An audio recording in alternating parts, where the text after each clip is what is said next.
Après la préparation et l'organisation de votre chantier, lorsque la baraque a été construite, le site alimenté en eau et en électricité, et tous les arrangements financiers conclus avec votre entrepreneur ou votre entreprise de construction, ces derniers vont entamer les travaux de construction de votre maison proprement dite.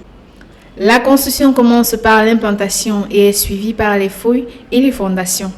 Nous aborderons ces premières étapes de la construction dans cette vidéo. Bonjour et bienvenue dans la leçon numéro 3 du guide de la construction au Cameroun. Je m'appelle Nyembi de l'entreprise Tani & Partners, qui est une entreprise d'architecture, de construction et de conseil en bâtiment basée à Douala.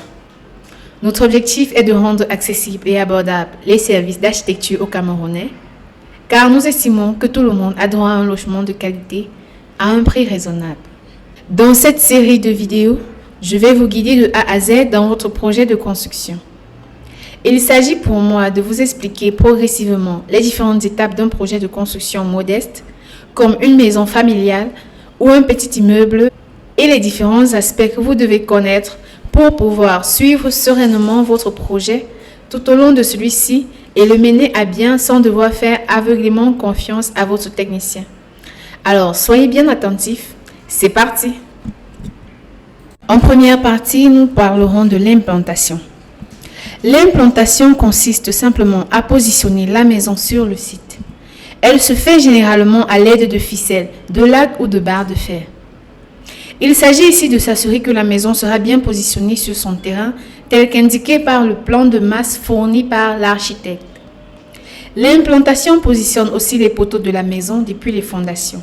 Idéalement, l'implantation se fait en présence d'un topographe. Mais pour des projets modestes tels que les maisons individuelles et les petits immeubles, sa présence n'est pas indispensable. L'implantation est une étape assez rapide et simple si vous construisez par exemple votre maison individuelle. Elle se fait généralement en un jour. Si vous savez bien lire des plans d'architecture, il vous est possible facilement de vérifier vous-même l'implantation car l'emprise au sol de la maison et les positions des différents poteaux des fondations sont indiquées sur les plans. En deuxième partie, nous parlons des fondations. Les fondations désignent la partie de la maison qui est enterrée. Vous vous doutez bien que les maisons et les immeubles que vous voyez autour de vous ne sont tout simplement pas posés sur le sol, mais bien enfoncés d'une certaine profondeur. Cette profondeur varie en fonction de la taille de la maison à construire et de la qualité du sol. C'est cet enfoncement dans le sol qui donne de la stabilité à votre construction. La construction des fondations commence par des fouilles. Faire des fouilles signifie tout simplement creuser le sol jusqu'à atteindre une profondeur suffisante, ce qu'on appelle le bon sol, suffisamment dur pour accueillir la semelle de la fondation. Au Cameroun, dans la plupart des régions, pour des maisons familiales ou des petits immeubles maximum R+2, le bon sol est généralement atteint à environ 1 mètre de profondeur. Votre entrepreneur se basera certainement sur son expérience pour reconnaître le bon sol. Au besoin, on peut faire appel à un géotechnicien qui va faire une étude de sol et pourra calculer la profondeur à fouiller pour atteindre le bon sol. Après la fouille, la construction de la fondation commence par ses semelles. La semelle ici est une plaque de béton armé, et béton armé qui signifie béton avec des barres de fer à l'intérieur pour augmenter sa résistance. Et comme son nom l'indique, elle joue exactement le rôle d'une semelle de chaussure. C'est la surface de contact entre la maison et le fond des fouilles. Elle a pour but de transmettre toutes les charges de la maison au sol. Son rôle est donc crucial dans une construction. Par ailleurs, plusieurs systèmes de semelles sont utilisés en construction, mais pour cette leçon qui ne concerne que les maisons familiales et les petits immeubles, on ne parlera que du système le plus répandu pour ce type de construction dans notre contexte local, à savoir les semelles isolées. Dans un système de semelles isolées, chaque poteau porteur de la maison prend appui dans le fond des fouilles sur une semelle individuelle dite isolée. Le poteau porteur qui, comme son nom l'indique, porte la maison, fait donc descendre toutes les charges de haut en bas jusqu'à sa semelle individuelle qui va les repartir sur le sol. Très simple à comprendre, n'est-ce pas? La dimension de chaque semelle sera définie par votre entrepreneur. Mais comme ordre de grandeur pour nos projets modestes, les semelles sont en général des carrés d'environ 1 mètre à 1,50 m de côté. Leur épaisseur est d'environ 20 cm. Dans d'autres systèmes, plusieurs poteaux peuvent prendre appui sur une même semelle.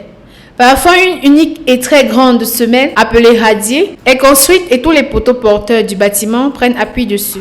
Mais ces systèmes sont très rarement utilisés pour des projets modestes. La semelle en béton armé sera ferraillée et coulée en même temps que le pied du poteau qui se repose sur elle, garantissant ainsi une transmission continue des charges. Lorsque toutes les semelles et le pied des poteaux sont coulés, un chaînage supérieur est effectué pour solidariser l'ensemble des poteaux porteurs de la maison. Le chaînage supérieur est lui aussi coulé en béton armé. Une fois le chaînage supérieur coulé, il ne reste plus qu'à maçonner en parpaing de 20 le poteau extérieur de la fondation et à remplir la terre à l'intérieur de notre fondation.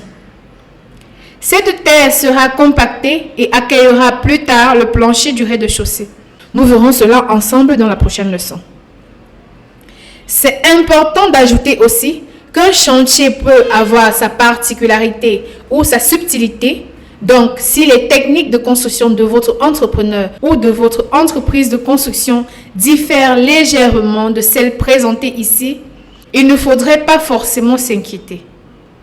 Vous pouvez leur demander de vous expliquer les différences dans les approches ou vous pouvez demander l'avis de votre architecte.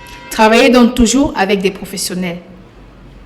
En résumé, vous pouvez retenir que la fondation est la partie enterrée, le socle de votre maison. Son rôle principal est de transmettre toutes les charges de votre maison vers le sol. Dans notre contexte au Cameroun, le système de semelles isolées en fondation est très largement répandu et la plupart des projets utilisent ce système. Quelques chiffres et éléments clés qui peuvent vous aider à suivre vos travaux de fondation. En petit 1, la profondeur de la fondation dans les projets modestes, ceux des sols de bonne qualité, est d'environ 1 mètre. En petit 2, la semelle de fondation en général est une plaque carrée en béton armé de côté 1 mètre à 1,50 m. Son épaisseur est d'environ 20 cm. En petit 3, le chaînage supérieur qui solidarise tous les poteaux porteurs ensemble est également coulé en béton armé et d'épaisseur 20 cm. En petit 4, le poteau extérieur de la fondation doit être maçonné avec des parpaings de 20 bourrés. Et enfin, en petit 5, la terre qu'on remplit à l'intérieur de la fondation doit être compactée avant les travaux du rez-de-chaussée. En terminant par ce dernier point, vous comprenez sans doute que le rez-de-chaussée sera dans le titre de notre prochaine leçon, à savoir la leçon 4. Je vous remercie de m'avoir suivi sur cette leçon qui portait sur l'implantation et les fondations et je vous dis à très bientôt sur notre page.